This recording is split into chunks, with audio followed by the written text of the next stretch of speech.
Hey everyone, welcome back to Twilight Princess 3 Heart Run. This is Eesgooshee. This is Doppelsnoppelot. And it's time to kill some bugs. Time to call the exterminators. Except the exterminator is really an alien in disguise as Vincent D'Onofrio. In a Vincent D'Onofrio suit. Yeah.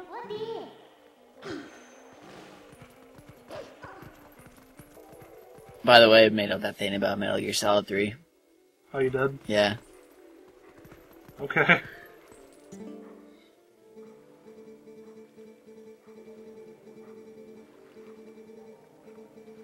I really should have sped this up. I'm sorry. These guys talk so slowly.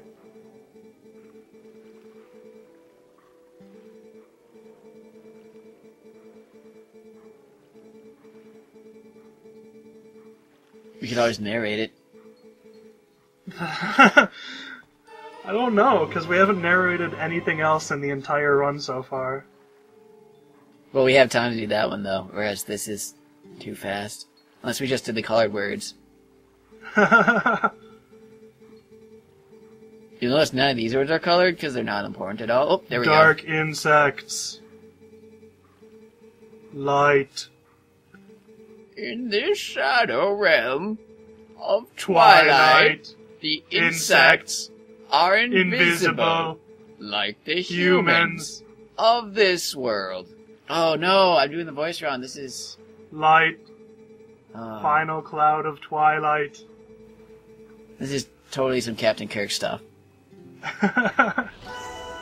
Sounded like you were reading it as Deckard Cain. I was, but then I realized that the placement of the pauses are very much Captain Kirk. So next one, I'm gonna get some Kirk on. Oh, I know what's coming up here. Oh my god. Oh, this is one of the worst fights in the game. Like, as far as how well I do it. Oh man.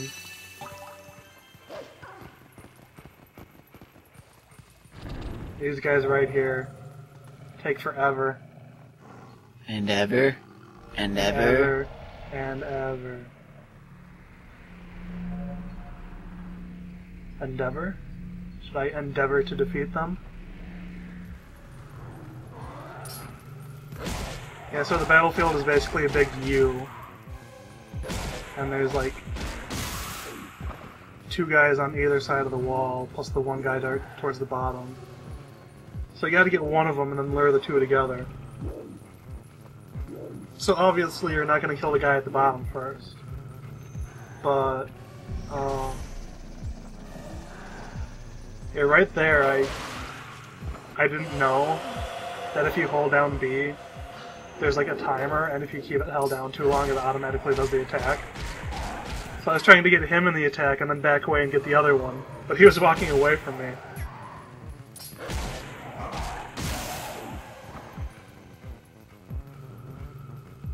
And then I try it again. This doesn't work, I forgot why exactly.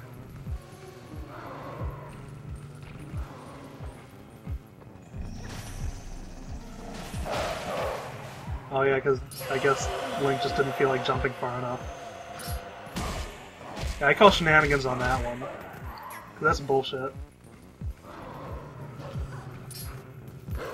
And then I attack the one and then run away, because I figured those two are closer together than that guy.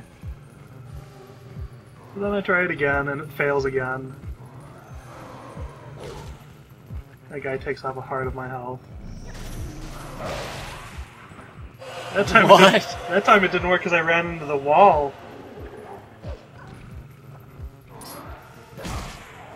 Ah, the wall. Foiled by Pink Floyd again. Must suck to be those guys. You get killed by having your throat ripped out by a wolf. And then brought back to life. And then all over again. It's like Prometheus. Yep.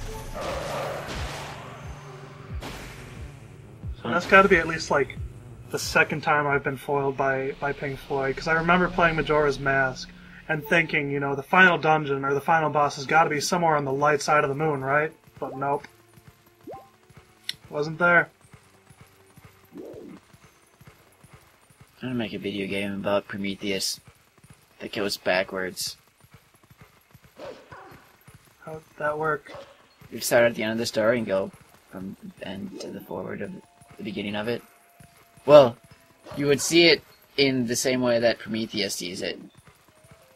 And Because he sees it backwards? yes, in this continuity, he would see it backwards, and it would start with him being punished by the gods, and then, to spite them, he would go and steal fire for humanity at Wait a the second. beginning. Didn't he see it? I remember it was either him or his brother saw it backwards, I think, actually.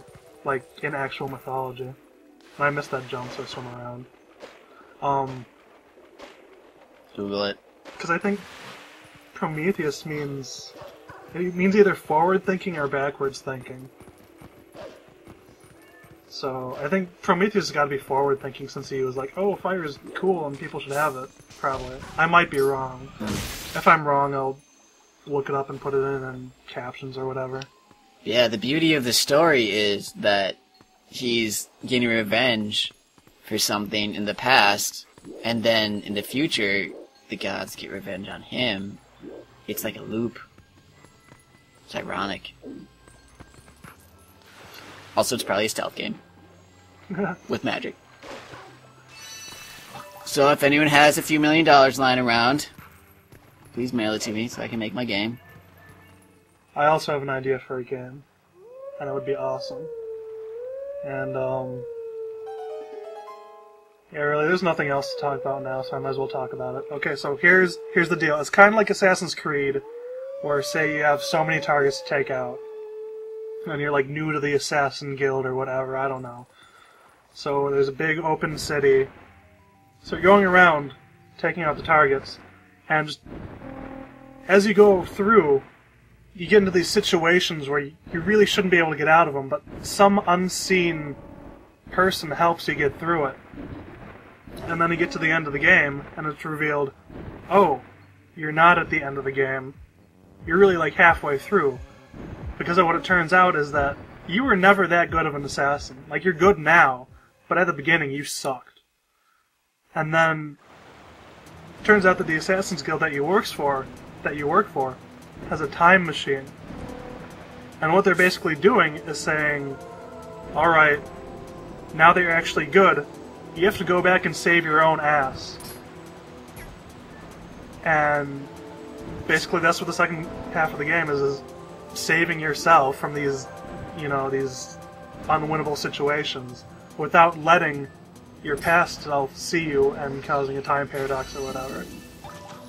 And I think it would be really cool if the mechanics of the game ended up being, like if they saved a ghost of you whenever you beat a mission. Kind of like in Mario Kart, or I know Mario Galaxy saves ghosts of you too. So it's not like completely out of, you know, the realm of possibility for this to work. So it saves a ghost of you, like maybe per section. And that's basically what you have to avoid, while still completing your objectives. Like, you'll probably have some extra bonus objectives besides save yourself. Because it turns out the plot wasn't something you thought it was, so you have to go deeper.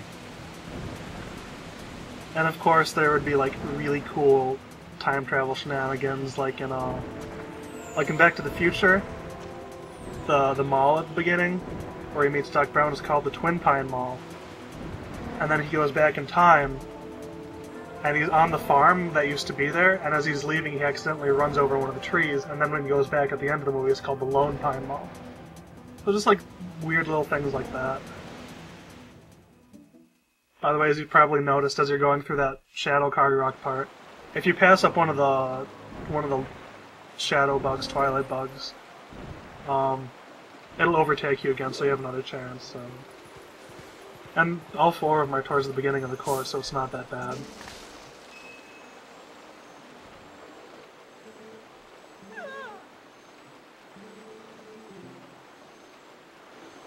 What? She's scared of the bug. So big. And then now that we thawed the river, this floating bridge exists so we can cross it.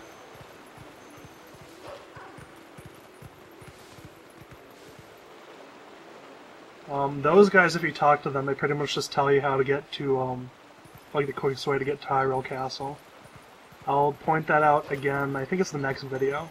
If you don't talk to them, then their glowing points and the cave form a face. What? Alright, see you guys next Their time. eyes